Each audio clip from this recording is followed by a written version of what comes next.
नमस्कार, India voice पर स्वागत है आपका। मैं हूं आपके साथ प्रियंका मिश्रा। उत्तर प्रदेश में सपा की साइकिल यात्रा के साथ ही राजनीतिक गलियारों में भी बयानबाजी तेज हो चली है, जहां सपा सुप्रीमो के साइकिल चलाने पर कांग्रेस के प्रदेश अध्यक्ष अजय राय ने चुटकी लेते हुए कहा है कि सपा सुप्रीमो खूब साइकिल चलाएं, लेकिन काम किया होता तो आज साइकिल नहीं चलानी पड़ती। अजय राय ने यह भी कहा कि जिस पिछड़ी जाति के लिए अब सपा में प्रेम उमड़ रहा है, उसके लिए सपा ने अपने शासनकाल में कुछ नहीं किया। अगर किया होता तो जनता को रिझाने के लिए अलग अलग पैतरे न आजमाने पड़ते। वहीं कांग्रेस के प्रदेश अध्यक्ष के इस बयान के बाद अब सपा और कांग्रेस के बयानों के तीर भी खुलेआम है, जिसके बाद इंडिया गठबंधन पर आईसीओ में इंडिया गठबंधन नजर आ रहा है। तो आज सपा और कांग्रेस के स्टेटस पर होगी बात, लेकिन इससे पहले देखिए एक रिपोर्ट।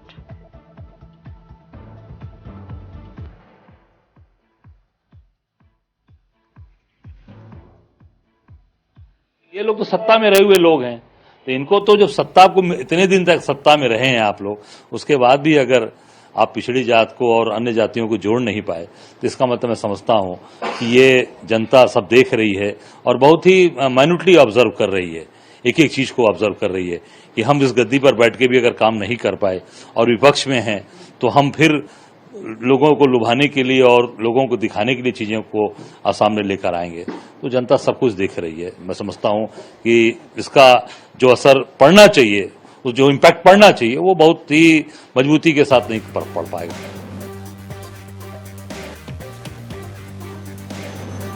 जहां एक तरफ सोमवार को अखिलेश यादव साइकिल पर सवार होकर पीडीए का झंडा डंडा उठाए लखनऊ की सड़कों पर निकले, साथ ही हजारों कार्यकर्ताओं की फौज थी, जिस यात्रा को सपा कार्यकर्ता अब तक 5000 किलोमीटर से ज्यादा चलाने का दावा कर रहे थे।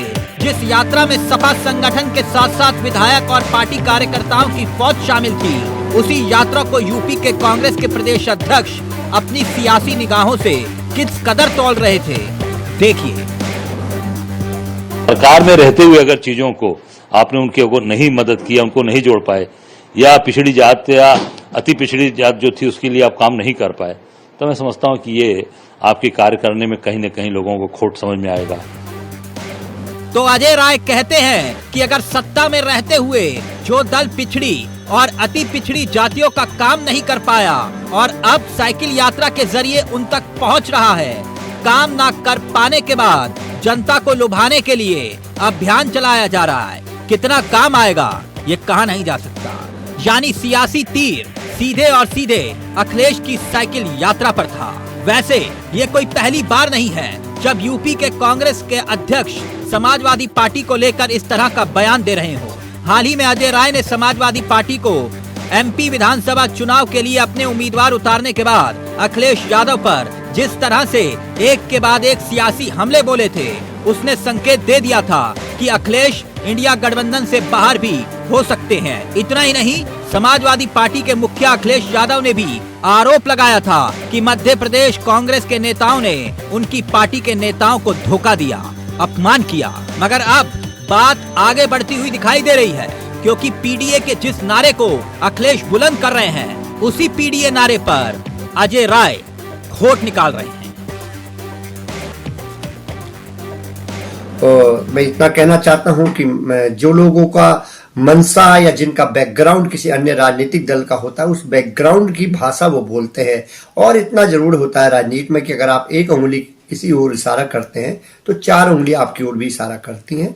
निश्चित तौर पे जाति जनगणना की मांग को लेकर, सामाजिक न्याय के लिए लड़ाई को लेकर समाजवादी पार्टी आगे बढ़ चुकी है और निश्चित तौर पे हम लोग इस सरकार को मजबूर कर देंगे कि वो जाति जनगणना कराए। और अगर सरकार नहीं कराती तो जब भी समाजवादियों की सरकार आएगी, समाजवादी पार्टी अब सबसे प्रमुख एजेंडे के रूप में जाति जनगणना कराने का काम करेगी। समाजवादी पार्टी की पीडीए यात्रा की रफ्तार के साथ ही उत्तर प्रदेश में कांग्रेस और सपा के बीच तकरार की रफ्तार भी बढ़ती जा रही है, जहां आरोप प्रत्यारोप और नोकझोंक का सिलसिला अब छींटाकशी तक जा पहुंचा है।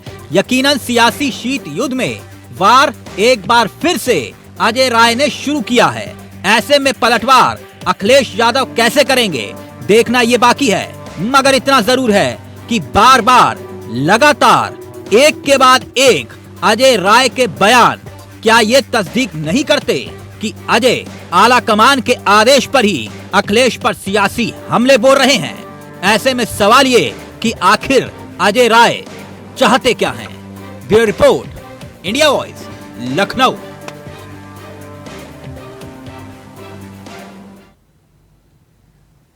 तो जिस तरह से सपा सुप्रीमो की पीडीए यात्रा पर कांग्रेस के प्रदेश अध्यक्ष अजय राय ने तंज कसा है और जिस तरह से सपा सरकार के कार्यकाल के दौरान पिछड़ी जाति के कामकाज को लेकर चुटकी लेते हुए नजर आए हैं, साफ तौर पर उनका कहना है कि यदि काम किया होता तो आज साइकिल नहीं चलानी पड़ती। आज इसी पर हम करेंगे बातचीत। सबसे पहले अपने मेहमानों से आपका परिचय करा देती हूं। सुरेंद्र सिंह नेता बीजेपी से हमारे साथ जुड़ चुके हैं, बहुत स्वागत है आपका। इसके अलावा रतन तिवारी नेता कांग्रेस हमारे साथ हैं, आपका भी बहुत स्वागत है। अशोक तिवारी सपा प्रवक्ता हमारे साथ है और नवीन दुबे राजनीतिक विश्लेषक हमारे साथ जुड़ चुके हैं, बहुत स्वागत है आप दोनों का ही। तो पहला सवाल यहां पर लेना चाहूंगी मैं रतन तिवारी जी, आपसे ही पहला सवाल है। जिस तरह से कांग्रेस के प्रदेश अध्यक्ष का ये बयान निकलकर सामने आ रहा है, किसकी रजामंदी से ये बयान आ रहा है? ये मत कहिएगा कि उनकी अपनी व्यक्तिगत राय है। देखिए प्रियंका जी, अजय राय उत्तर प्रदेश कांग्रेस कमेटी के अध्यक्ष हैं। उत्तर प्रदेश में उनको स्वतंत्र रूप से काम करने का अवसर प्राप्त हुआ है। अगर वो बयान आया है तो वो किसी के आदेश पे वो बयान नहीं दे रहे हैं, वो व्यक्तिगत उस पद की गरिमा को देखते हुए वो बयान दे रहे हैं और व्यक्तिगत उनका बयान है। यानी कि अजय राय के बयान से कांग्रेस पार्टी का कोई लेना देना नहीं है, कि आप ये कहना चाह रहे हैं? नहीं, देखिए कांग्रेस पार्टी के तो उत्तर प्रदेश के अध्यक्ष हैं, लेकिन उन्होंने जो कहा है वो बहुत ही सही कहा है। अगर अखिलेश यादव जी, तो फिर आप ये कहना चाहते हैं कि राहुल गांधी की विचारधारा कुछ और है और अजय राय की विचारधारा कुछ और है? बिल्कुल नहीं, अजय राय की विचारधारा कांग्रेसी विचारधारा है, गांधी विचारधारा है। और अजय राय जी जो बयान दे रहे हैं वो राजनीतिक पृष्ठभूमि को ध्यान में रख के दे रहे हैं।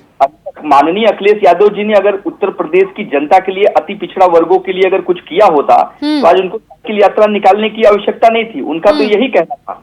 ठीक है। आपके बयान और कांग्रेस के प्रदेश अध्यक्ष के जो बयान आ रहे हैं, इसको देखकर बिल्कुल लगता नहीं है कि आप इंडिया गठबंधन में साथ हैं। हमारे साथ अशोक तिवारी सपा प्रवक्ता बने हुए हैं। अशोक जी, सुना आपने बयान, पहले अजय राय का और अब रतन जी का भी?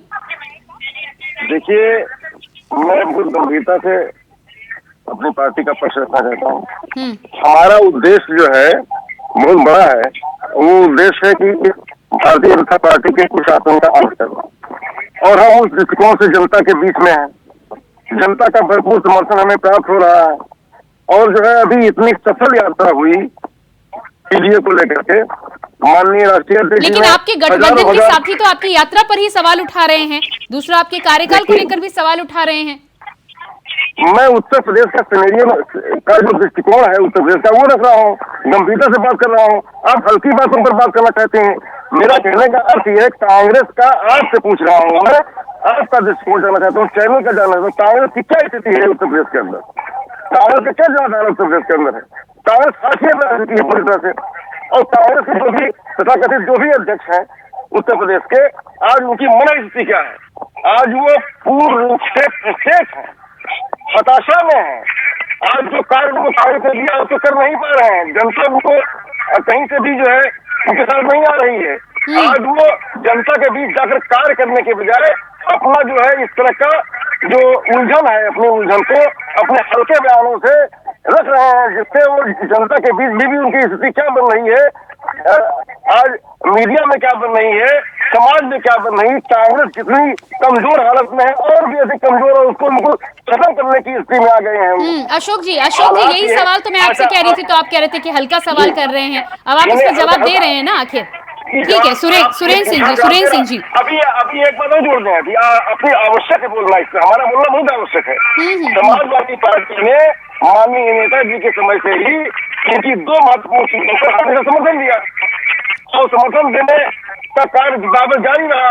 लेकिन अभी पिछले चुनाव में इन्होंने एक सीट गंवा दी अपनी, अब ये इनकी कमी है, जनता इनसे अलग हट चुकी है, ये हाशिए पे आ चुके हैं, जमीन भी इनको नहीं मिल रही है।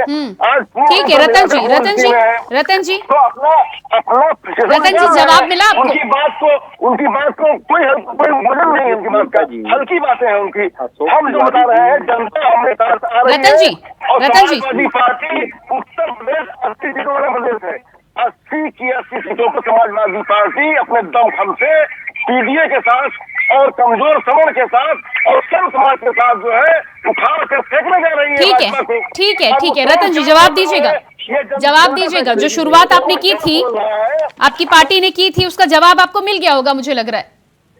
मैं कहता हूं कि अशोक तिवारी जी इतनी बेचैनी से इस तरीके से आपसे विनम्र निवेदन है, आप विनम्रता पूर्वक और बढ़िया बात करिए। आप देखिए अशोक तिवारी जी अपने जैसी बात है ना, क्या करिए अशोक तिवारी जी, राहुल गांधी का भविष्य देखिए, राहुल गांधी का भी भविष्य देखिए। आपकी जिम्मेदारी राहुल जी की भविष्य की चिंता आप न करें, राहुल गांधी जी की भविष्य की चिंता आप न करें, राहुल गांधी की भविष्य की चिंता इस देश की जनता को है। रतन जी जवाब दीजिएगा। आप दोनों तो साथ में भविष्य तलाशने की बात कर रहे थे, अभी तो शुरुआत भी नहीं हुई है और एक दूसरे पर इस तरह की छुटाकशी शुरू हो गई है। आप उनकी यात्रा पर सवाल उठाते हैं, वो आपके नेता के भविष्य पर सवाल उठा रहे हैं। रतन जी कैसे ऐसे में इंडिया गठबंधन के यदि अब भी आप साथ होने की बात करें तो तिवारी जी सुनिए ना, क्यों इतना बेचैन हो जाते हैं, थोड़ा सुनिए ना, मुझे तो बोलने दीजिए। जनता पूछ नहीं रही है। अरे सुनिए तो सही। अरे अशोक जी आपके पास आ जाऊंगी मैं, आपकी राय में ये लूंगी। रतन जी कुछ कह रहे हैं वो सुन तो लीजिए। देखिए अजय राय जी, अब आप जवाब दे रहे हैं तो इसका मतलब सुनेंगे भी नहीं। पार्टी का अगर सुन तो लीजिए। हमारा अलायंस का पार्टनर है, लोकसभा चुनाव में हमारा इनका गठबंधन तय हुआ है। लेकिन अजय राय जी उत्तर प्रदेश के एक यूनिट के अध्यक्ष हैं, उन्होंने जो बयान दिया है, उन्होंने स्पष्ट कहा है कि अखिलेश यादव जी को भी यात्रा निकालनी चाहिए, उनकी अपनी पार्टी है, उनका अपना एक दायरा है। रतन जी ठीक है, आप बार बार लोकसभा का हवाला देते हैं, लोकसभा में आपका गठबंधन तय है, यूपी में इस तरह के बयान आते हैं। मैं आपके पास वापस आऊंगी। हमारे साथ बीजेपी से भी सुरेंद्र सिंह जी जुड़ चुके हैं। सुरेंद्र सिंह जी क्या कहना है इस पर आपका? प्रियंका जी देखिए, सबसे पहली चीज तो ये है कि ये कांग्रेस पार्टी हो या समाजवादी पार्टी हो, जिस प्रकार से आज जो है जनता को बेवकूफ बनाने का काम कर रहा है उत्तर प्रदेश के अंदर, अजय राय जी का जो बयान है, आप स्पष्ट देख सकते हैं कि उन्होंने समाजवादी पार्टी को नकार दिया। और उससे पहले अखिलेश यादव जी ने कहा था अजय राय को ये चिरकुट है। तो ये तो देश की जनता देख रही है, प्रदेश की जनता देख रही है कि इन दोनों ने खुद इतना खिचड़ी पका रखा है उत्तर प्रदेश के अंदर जनता के बीच में जाके। और साइकिल से तो जहां तक बात रहा समाजवादी पार्टी की, अखिलेश यादव जी पहले भी साइकिल पर घूमे थे उत्तर प्रदेश में और भैया जी को साथ में लेके घुमाए थे राहुल गांधी जी को। और वो अकेला उनका कोई पहला यात्रा नहीं है साइकिल, वो कई बार यात्रा कर चुके हैं। लेकिन उत्तर प्रदेश की जनता को जो है विकास चाहिए, उत्तर प्रदेश की जनता को जो है रोजगार चाहिए, उत्तर प्रदेश की जनता को जो है कानून व्यवस्था चाहिए। ये साइकिल यात्रा से और ये जो है टूटू मुहिम से उत्तर प्रदेश का विकास होने वाला नहीं है। ठीक है नवीन दुबे जी, जिस तरह की बयानबाजी हो रही है, किसे बरगलाने की कोशिश की जा रही है? आप यूपी में इस तरह के बयान देते हैं और उसके बाद आप कह रहे हैं कि लोकसभा चुनाव में साथ रहेंगे, बताइए। प्रियंका जी देखिए, दो चीजें हैं। अभी थोड़ा सा पीछे अगर जाएं तो पिछले चुनाव में जब कांग्रेस और समाजवादी पार्टी लोकसभा चुनाव एक साथ लड़े थे उत्तर प्रदेश में, उसके बाद से जो परिणाम आए थे, बहुत लंबी खाई दोनों दलों के बीच में खिंच गई थी। भले ही अब चूंकि इंडिया गठबंधन हो रहा है तो उसमें सारे दल शामिल हो रहे हैं, उसमें समाजवादी पार्टी भी आ गई, लेकिन जो पीडीए यात्रा जिस पर आज डिबेट है, पीडीए को लेकर ये यात्रा जो अखिलेश जी ने निकाली है, अगर आप पीछे जाएं उसमें अजय राय जी की बात का भी बल मिलता है। उन्होंने जो बात कही है उसको बल मिलता है कि आप एक चीज देखिए, आप तमाम बार सत्ता में रह चुके हैं उत्तर प्रदेश की, माननीय मुलायम सिंह जी भी रहे हैं उस समय में, अब आज वो हमारे बीच में नहीं है। अखिलेश जी भी रहे, एक कार्यकाल उनका पूरा रहा है 5 वर्ष का। उस कार्यकाल को अगर आप नजर देखें तो उसमें संभवतः पीडीए के समाज के अदर देन यादव किसी का भला नहीं किया गया है। दूसरी चीज आप देखें तो यदि उनके अपने परिवार का कोई बच्चा 21 वर्ष की आयु पूर्ण कर चुका था तो वो राजनीति में आ गया ना, चाहे वो जिला पंचायत अध्यक्ष बना हो या जिला पंचायत सदस्य बना हो, वो उसकी सक्रिय भागीदारी राजनीति में हो गई। और उत्तर प्रदेश में किस तरीके का माहौल हो गया था कि अब ये राजा हैं साहब उत्तर प्रदेश के। इस स्थिति को कांग्रेस भी समझ रही है और मैं समझता हूँ कि जो पिछड़े वर्ग के अल्पसंख्यक समाज के लोग हैं और अन्य, अब आज में एक राजकुमार भाटी ने इनके यहाँ ट्वीट किया गया, मतलब अल्पसंख्यक भी है, अगड़े भी हैं, तो आप किसको बरगलाने की कोशिश कर रहे हैं? अपने आप को आप अगर कंफ्यूज कर रहे हैं तो आप ये ना समझे कि सामने वाले को आप कंफ्यूज करने में कामयाब हो जाएंगे। जी बिल्कुल। अशोक तिवारी जी डिसाइड कर लीजिए पहले, अगड़े से अल्पसंख्यक को लेकर चल रहे हैं या ए से अगड़े को लेकर चल रहे हैं? दूसरी बात, पिछड़ी जाति की जब आप बात करते हैं तो जो सवाल अजय राय ने उठाया है उसको लेकर जवाब क्या है यात्रा के अलावा? एक सेकंड अशोक जी बता रहे हैं। हाँ जी बोल रहे हैं जी। देखिए, इसका जवाब यह है कि हमारा नीति बिल्कुल स्पष्ट है, पिछड़ा, दलित, अल्पसंख्यक। लेकिन ए से हम अगड़े को भी मानते हैं, ए से हम आदिवासी भी मानते हैं। ठीक है, उसमें अगड़े भी हैं, आदिवासी भी हैं, दलित भी हैं। अशोक जी आपका ये वक्तव्य कल के सपा सुप्रीमो के बयान से मेल नहीं खा रहा। क्यों नहीं खा रहा? ए से इकारा स्टेडियम को लेकर जो उन्होंने बात की मैच से पहले, वो तो कुछ और बोल रहे थे, आप कुछ और बोल रहे हैं। नहीं, मुख्य रूप से पिछड़ा, दलित, अल्पसंख्यक पीडीए हमारा फार्मूला, जिसमें हमारे समाजवादी सवर्ण भी हैं और दलित के साथ आदिवासी भी हैं। ये सारे लोग हैं, सब समाज हमारे साथ है। और अगड़े भी हैं, दलित और अगड़े भी हैं, बिल्कुल समाजवादी सवर्ण है। तो अगड़े भी हैं तो अशोक जी फिर पीडीए देने की जरूरत ही क्या थी? आप सब समाज की सबका साथ सबका विकास भारतीय जनता पार्टी की तरह कोई नारा आप बना लेते ना फिर। देखिए, जनता सारी बात समझ रही है, जनता सारी बात समझ रही है। जो समाजवादी सवर्ण जो दबाया जा रहा है, जो रोजगार नहीं पा रहा है, महंगाई की मार से त्रस्त है, वो समाजवादी समाज जो विकास चाहता है वो पीडीए के साथ है। ठीक है, और आपके कार्यकाल में जिनको दबाया जाता था? नवीन जी मैं आपके पास आना चाहूंगी। बार बार यहाँ पर अशोक तिवारी जी हो या सपा सुप्रीमो हो, अत्याचार की बात कर रहे हैं, दबाने की बात कर रहे हैं। समाजवादी पार्टी की सरकार की यदि बात करें तो सबको पता है, तथाकथित है कि कितनी दबंगई थी। उस दबंगई को मुझे लगता है भूल चुके हैं। और जो है महिला सुरक्षा, सामाजिक न्याय, आर्थिक न्याय, उत्तर प्रदेश जो है पूरी तरह से भाजपा को हराने में भाजपा हारने जा रही है। गारंटी नहीं, ये वास्तविकता है, इसको स्वीकार करना पड़ेगा। हर गली मोहल्ले का गुंडा जो था वो समाजवादी पार्टी का कार्यकर्ता हुआ करता था, नेता हुआ। भाषा का संयम रखें, भाषा का संयम रखिए। आप हमारी जनता की मेरा किसी पार्टी मर्यादा न बोलिए। एक सवाल और हाइपर मत होइए। एक सवाल लीजिए, अपना बोल रहे हैं तो मुझे बता दीजिए, स्वामी प्रसाद बोल रहे हैं जो विधायक बताया उस बयान को लेकर आपकी क्या राय है? क्या स्वामी प्रसाद बोल रहे हैं दिन में आ जाएगा? अखिलेश जी क्या बोलेंगे? आप लोग जवाब दीजिए। गुंडा बोलेंगे आप? मैं यहाँ पर डिबेट ना करके आप बताइए, मैं बता रहा हूँ, मैं बता रहा हूँ मर्यादा में अशोक तिवारी जी देखिए शब्द की जब वो बात कर रहे हैं, फिर आप गुंडे की बात पे यदि आप इतना बिफरेंगे, फिर आप चिरकुट को कहते हैं कि वो गाली नहीं है। कल ही आप बोल रहे थे ना कि चिरकुट कोई गाली नहीं है, फिर कोई गुंडा बोले। अब ये बताइए, गुंडे को गुंडा नहीं बोला जाएगा तो क्या बोला जाएगा? आप ये बताइए। नहीं अशोक तिवारी जी, डिबेट में किसी अमर्यादित शब्द को मैं प्रोत्साहन नहीं दे रही हूँ, लेकिन साधारण शब्दों में यदि कोई बात कर रहा है तो उस पर बिफरने की जरूरत नहीं है। जी अगर प्रियंका जी आप भी है, ये अशोक जी आप समझिए इस चीज को, अपने अड़ोस पड़ोस आप यहाँ की मर्यादा बनाए, जो भी वहाँ पर जान नहीं है, पार्टी और आप ही की पार्टी है।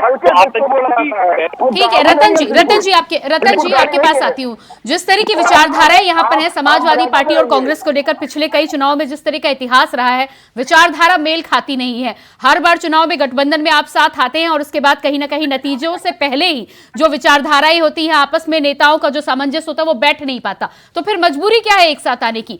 भाजपा को हराना है ये अलग बात है, लेकिन क्या मजबूरी क्या है? क्या अकेले दम पे हराने कि हिम्मत किसी पार्टी में नहीं है, यही मजबूरी है कि साथ आए हैं लेकिन बयानबाजी पर कोई कंट्रोल नहीं है? प्रियंका जी, आपको पता होगा जब उत्तर प्रदेश के अंदर विधानसभा चुनाव हो रहा था, इनका अलायंस पार्टनर शिवसेना भी वहां पे चुनाव लड़ रहा था, और नीतीश कुमार की पार्टी भी जहां बीजेपी की सरकार थी वहां पे चुनाव लड़ रही थी। जब लोकल चुनाव होता है तो हर पार्टी अपना अपना चुनाव लड़ती है, और समाजवादी पार्टी की विचारधारा और कांग्रेस पार्टी की विचारधारा भिन्न नहीं है।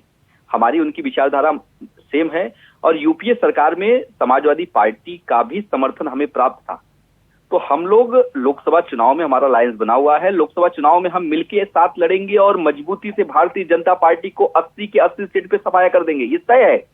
लेकिन विधानसभा चुनाव है और 5 राज्यों के चुनाव है, और उत्तर प्रदेश यूनिट की अगर बात करेंगे तो उत्तर प्रदेश में रतन जी, उत्तर प्रदेश में कौन सा विधानसभा चुनाव है? उत्तर प्रदेश में यदि आप मीडिया यात्रा निकाल रहे हैं, जनता के सामने कामकाज लेके पहुंच रहे हैं, उत्तर प्रदेश में तो अभी 4 साल कोई चुनाव की आहट तक नहीं है।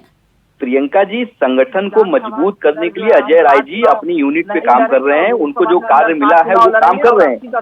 लेकिन लोकसभा चुनाव, दुबे जी सुनिए, भाजपा के प्रवक्ता बन के यहाँ पे भाषणबाजी बिल्कुल नहीं चलेगी। अरे भाषणबाजी नहीं दे रहे हैं आप, जनता भाजपा का प्रवक्ता बनने का जिम्मेदारी वहाँ पे एक जन निभा रहे हैं। आप बीच बीच में इस तरीके से बोल नहीं सकते। सुनिए रतन जी, जब आप मोदी का अनुभक्त बन के भाषण दे रहे थे तो मैं सुन रहा था। वो राजनीतिक विश्लेषक के तौर पर हैं, लेकिन प्रियंका जी, किसी दल को लेकर अभी तक उन्होंने टिप्पणी नहीं करी है। यदि वो कोई बात रख रहे तो आप बात का जवाब दीजिए। आप डिबेट में हैं, एज अ प्रवक्ता है, आप एज अ नेता है, यदि कोई सवाल करे तो सवाल का जवाब देना बनता है। रतन जी देखिए, प्रियंका जी, जब मैं अपनी बात कंप्लीट कर लूँ इनका जवाब दूंगा, ये बीच बीच में रोक क्यों रहे हैं? आप बेवकूफी समझ रहे हो। ठीक है। दुबे जी आपके पास मैं आती हूँ। रतन जी अपनी बात आप पूरी करें, फिर मैं नवीन जी आपके पास आती हूँ। प्रियंका जी, हम लोग का जो सिस्टम बना है, हम सिस्टम पे काम कर रहे हैं। लोकसभा चुनाव में हम मिलके साथ लड़ेंगे। नीतीश कुमार जी उत्तर प्रदेश के किसी स्टेट से चुनाव लड़ेंगे, ये भी ठीक है। लोकसभा चुनाव में मिलकर लड़ेंगे, लेकिन ये बयानबाजी जो चल रही है उत्तर प्रदेश में ये जारी रहेगी, क्योंकि दोनों तरफ से देखने को मिल रही है। नवीन जी अब आपके पास आती हूँ मैं। वही हमारा मेरा रतन जी से छोटा सवाल है। रतन जी, सवाल ले लीजिए मेरा। आरजेडी के एक विधायक ने ये कहा है कि महिषासुर देवता था और माँ दुर्गा काल्पनिक है। स्वामी प्रसाद मौर्य जो समाजवादी, जिसको आप इंडिया गठबंधन का हिस्सा मान रहे हैं आज की तारीख में लोकसभा चुनावों के लिए, उनके बहुत विवादित बयान आया। और तीसरा बयान, उसी आरजेडी विधायक ने यह भी कहा है कि ब्राह्मण कभी निर्णायक नहीं रहता है, वो निर्णय नहीं करता है। राहुल गांधी जी तो कहते हैं मैं ब्राह्मण हूँ, तो क्या आरजेडी के साथ आपका तकरार होगा या आप उसको फॉलो करेंगे? आप उसका स्वागत करेंगे उस बयान का, निंदा करेंगे? मैं जवाब देता हूँ। नरेश अग्रवाल का नाम आपने सुना है? जो भाजपा के बड़े नेता हैं, जो सदन के अंदर उन्होंने भगवान राम को विस्की और दारू पीने की लोगों ने बराबर डिबेट में मुद्दे उठाए, आज भी उठाते हैं। भारतीय जनता पार्टी का दोहरा अगर यही नेता, हम बोल रहे हैं, देखिए दुबे जी, यही सारे नेता अगर भारतीय जनता में शामिल हो जाएंगे तो आप लोग उनको धर्म का प्रमाण पत्र दे देंगे और ये कह देंगे कि बिल्कुल नहीं, वो जो बोलते हैं वो सही बोलते हैं। अरे रतन जी, आज के परिप्रेक्ष्य में यदि कोई नेता बोलता है तो हम सवाल करेंगे, लेकिन आपसे जो सवाल किया जा रहा है, इस तरह के जो तमाम बयान आते हैं, उस पे ना समाजवादी पार्टी का ना कांग्रेस का कोई खंडन होता है। फिर जब सब धर्मों की बात आती है तो फिर समाजवादी पार्टी, अशोक जी के पास भी जाऊंगी, फिर आप अगड़ों की बात करते नजर आते हैं। या तो आप साफ कर दीजिए कि आपका टारगेट क्या है। प्रियंका जी, मैं आपको, राहुल गांधी खुद को ब्राह्मण कहते हैं ना, तो अब वो बयान हो रहा है तो आप आरजेडी के साथ रहेंगे या उसके स्वागत करेंगे या निंदा करेंगे? सवाल है। मैं आपको तो कह रहा हूँ ना कि जिसने बयान दिया है उनकी पार्टी का आंतरिक विषय वो अपनी देखेंगे। हमारा पार्टी के साथ गठबंधन हुआ है ना, उस व्यक्ति और उस नेता के साथ। अशोक जी भी बने हुए। अशोक जी अब वो रतन जी का साफ कहना है भाई आपकी पार्टी के नेताओं का बयान है, आपका क्या कहना है? आपकी पार्टी से और किसी का तो खंडन आया नहीं, सपा सुप्रीमो तक ने कुछ नहीं कहा इस तरह के बयान पे, और फिर आप कहते हैं कि पीडीए का मतलब अगड़े भी होता है। देखिए प्रियंका जी, क्या लगता है आपको कि जनता समझ पाएगी? ये जो समीकरण आप बनाने की कोशिश कर रहे हैं, इसमें जनता आएगी? जब आप हमको समय दीजिए तो बोलूं। जी बिल्कुल, आपको पूरा समय दे रही हूँ मैं। जी, आप शांत हो जाएंगी तो बोलूंगा। जी ठीक है। मैं स्पष्ट रूप से कहना चाहता हूं, समाजवादी पार्टी सभी धर्मों का, सभी जातियों का आदर करती है, सम्मान करती है। पूरे देश की एकता और अखंडता बनाए रखने के लिए, आपसी सद्भाव का बनाने के लिए कार्यरत है लगातार। नहीं, अब मुझे एक बार बोलना पड़ेगा अशोक जी, कैसा सम्मान करती है कि आपके नेता बयान पे बयान देते हैं, आपकी तरफ से कोई खंडन नहीं आता है, और फिर आप कहते हैं सम्मान करते हैं। आप कहिए तो मैं ना बोलूं। नहीं, मैं तो बोल रही हूँ, आपकी पूरी 4 लाइनें बोलने के बाद मैंने बोला नहीं। अब आप आगे बोलिए, मैं फिर समय दे रही हूँ। जी, बोलने दीजिए, आगे भी बोलने दीजिए हमको। फिर बोलूंगा वही शुरू करूंगा मैं। समाजवादी पार्टी पूरे देश में सभी जातियों का, सभी धर्मों का सम्मान करती है। संविधान के अनुरूप देश चले ऐसा चाहती है। लोकतंत्र की रक्षा हो ऐसा चाहती है। और जो है जहाँ तक ठीक है अशोक जी, आपको बीच में रोकूंगी। इसी बीच बहुत बड़ी खबर हमारे बीच आ रही है। अखिलेश यादव का एक बयान आया है, आपसे बातचीत भी करूंगी, लेकिन उससे पहले वो बयान आपको सुना देते हैं। जी। कह रहा हूँ, बड़े दुख की बात है कि सुबह सुबह ये जानकारी मिली और इस तरह का मैसेज कंपनी के माध्यम से मोबाइल पर पहुंचा है। और ये जो मैसेज बता रहा है कि आपका स्टेट एजेंसी या स्टेट की तरफ से हैक किया जा रहा है या जासूसी की जा रही है। तो बड़े दुख की बात है, आज हमारे डेमोक्रेसी में, लोकतंत्र में आजादी और आपकी प्राइवेसी को भी ये किस लिए उसको खत्म करना चाहते हैं? आखिरकार जासूसी किस लिए? तो ये बयान आपने सुना सुरेंद्र जी, ये बयान आपने सुना। अखिलेश यादव यहां पर कह रहे हैं कि उनकी जासूसी कराई जा रही है, इस पर प्रकाश डालेंगे आप? देखिए, अब अखिलेश यादव जी हो चाहे राहुल गांधी जी हो, अब इन लोगों के पास कोई मुद्दा है नहीं। अब ये लोग जो है सिर्फ अलावा और कुछ लगाने वाले नहीं है। देश की जनता जो है 2014 से लगातार जो है भारतीय जनता पार्टी को आशीर्वाद दे रही है। लेकिन सुरेंद्र जी, राहुल गांधी जी तो बाकायदा प्रिंट आउट भी दिखा रहे थे। देखिए, राहुल गांधी जी तो देश से बाहर जाके देश का अपमान करने की बात करते हैं, तो राहुल गांधी जी को कौन आज का नोट कर रहा है? राहुल गांधी जी का कौन वैल्यू दे रहा है? ये कांग्रेस वाले दे सकते हैं, लेकिन देश की जनता जो है राहुल गांधी अशोक तिवारी जी, अखिलेश यादव जी की जासूसी कौन कर रहा है? ये नेता जो है, ये जो आज अभी बयान जो है प्रियंका जी, आपको एक तरह से लगता नहीं कि आप एंकर हैं, आपको इस तरह से बातें कर रही हैं। मैं बता रहा हूँ आपको, आज ये मेल आया है एप्पल से, अखिलेश यादव जी के पास भी आया है, राहुल जी के पास भी आया है, जैसा कि बयान मैंने सुना है। और ये मेल में कहा गया है कि आपके फोन रिकॉर्ड हो सकते हैं, रिकॉर्ड किए जा सकते हैं। तो इस पर क्या ये ना कहा जाए कि जासूसी हो रही है? सरकार जासूसी कराना चाहती है। एप्पल ने क्यों भेजा मैसेज? तिवारी जी, मेरे एंकर होने पे संदेह आपको हो वो बात की बात है, लेकिन आपके नेता होने पे भी संदेह है। फोन हैक हुआ है तो ये जासूसी की जो आप बात कर रहे हैं, इसकी शिकायत लेकर आप प्रेस कॉन्फ्रेंस करते हैं या विभाग के पास जाते हैं? अशोक तिवारी जी बताइए मुझे। आप प्रियंका जी, मैं आपसे विनम्र निवेदन कर रहा हूँ, आप मेरी बातों को अदरवाइज न लें, थोड़ा सा पोलाइटली बात करें तो हमें अच्छा लगेगा। नहीं, आपके यहाँ और भी एंकर हैं, मैं बात करता हूँ, अच्छा लगता है। नहीं, बिल्कुल आपसे भी पहले डिबेट हुई है, अच्छा लगा है। आज के मुद्दे में आप कुछ अशोक तिवारी जी, डिबेट ये खत्म हो जाएगी, फिर मैं आपसे बातचीत करूंगी। बिल्कुल आपको बहुत अच्छा लगेगा, कोई दिक्कत नहीं है, पर मैं यहाँ सवाल पूछ रही हूँ, मेरा काम है सवाल पूछना। आप मुझे ये बताइए, यदि आपको शक हो, यदि किसी को शक हो कि उसका फोन हैक हो रहा है, जासूसी हो रही है, तो किसके पास पहले जाएंगे? अरे भाई ठीक है, आपका जब मैसेज आया तो हम बयान नहीं देंगे कि आप सरकार जासूसी करा रही है। आपको दिक्कत क्यों हो रही है इसमें? नवीन दुबे जी, आपकी क्या बतानी है? ठीक है, मैं आपके पास आती हूँ। नवीन दुबे जी, आपके चैनल को जिस तरह से प्रेस कॉन्फ्रेंस हो रही है, यदि इस तरह की कोई शिकायत हो तो सबसे पहले कहाँ जाएंगे? आप बेशक करिए प्रेस कॉन्फ्रेंस, लेकिन और कहाँ जाएंगे?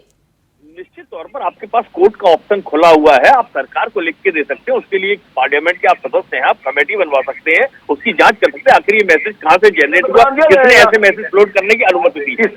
अशोक जी, मेरे बात रह गई थी। देखिए माननीय नवीन दुबे जी, अगर आप पक्षपातपूर्ण बातें करेंगे तो आपकी गरिमा को ठेस पहुंचेगी, आपकी गरिमा समाज में ठेस पहुंचेगी आपको। आप निष्पक्ष बात करिए ना, आप निष्पक्ष बात करेंगे तो अच्छा लगेगा।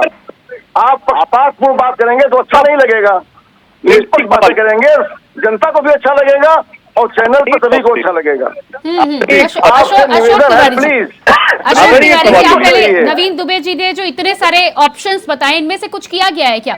नहीं, आप दूसरी बात ये है कि जनता के लिए सवाल लेकर हम यहाँ पर आते हैं, जनता को अच्छा लगने के लिए बहुत सारे प्रोग्राम है, और जनता को मुझे नहीं लगता कि सवाल पूछना बुरा लगता होगा कभी। नहीं दिया पेगासस के मामले में आप सरकार को भी देखिए, सरकार किस तरह से कार्य कर रही है। दीजिए, मत देना चाहे मत दीजिए, सवाल सुन लीजिए। अशोक जी, मेरा सवाल, आप पीडीए को लेकर यात्रा निकाल रहे, उसमें मैंने एक लाइन पढ़ी थी कि पीडीए में जो महिला आरक्षण का कैडर दिया है उसके लिए अखिलेश जी लड़ेंगे। मध्य प्रदेश में आपने तमाम कैंडिडेट की लिस्ट जारी की है, उसमें मुझे ये बता दीजिए कि पिछड़े दलित वर्ग की कितनी महिलाओं को आपने भागीदारी दी है चुनाव लड़ने की। अशोक तिवारी जी, 10 सेकंड का समय आपके पास। जो जहाँ पर जिताऊ प्रत्याशी था हमने दिया है, और इसकी समीक्षा आप करिए, जो आपको कहना हो आप कहिए, इस पर हमें कोई जवाब आपको नहीं देना है। सच्चाई ये है कि कौन क्या कार्य कर रहा है, कौन दलित पिछड़ों के लिए कार्य कर रहा है, अल्पसंख्यक के लिए कार्य कर रहा है। चलिए ठीक है अशोक तिवारी जी, लेकिन ठीक है, डिबेट को मुझे यही विराम देना होगा। लेकिन फोन यदि हैक हो तो डिपार्टमेंट्स के पास भी जाइए, कोर्ट के पास जाइए, शिकायत दर्ज कराइए और उसके साथ प्रेस कॉन्फ्रेंस भी कीजिए। बहुत बहुत धन्यवाद आप सभी का। अशोक तिवारी जी, सुरेंद्र जी बहुत धन्यवाद आपका, रतन जी आपका, और नवीन जी आपका भी बहुत बहुत धन्यवाद। तो जिस तरह से आज हम बातचीत कर रहे थे, एक तरफ उत्तर प्रदेश में समाजवादी पार्टी की पीडीए यात्रा चल रही है, दूसरी तरफ जिस तरह से कांग्रेस के प्रदेश अध्यक्ष के द्वारा और समाजवादी पार्टी के नेताओं के द्वारा आरोप प्रत्यारोप का दौर, बयानों की बौछार जारी है। ऐसे में अब देखना यह होगा कि इंडिया गठबंधन में साथ होने की ये जो बात कह रहे हैं, क्या ये जो रास्ता है ये 2024 तक साथ में तय कर पाएंगे भी या नहीं तय कर पाएंगे, इसी पर आगे सवाल है। देखना होगा कितने और महीने ये खेल चल पाता है। फिलहाल हमारे इस खास कार्यक्रम में इतना ही। खबरों के लिए आप बने रहिए इंडिया वॉइस के साथ और मुझे दीजिए इजाजत। नमस्कार।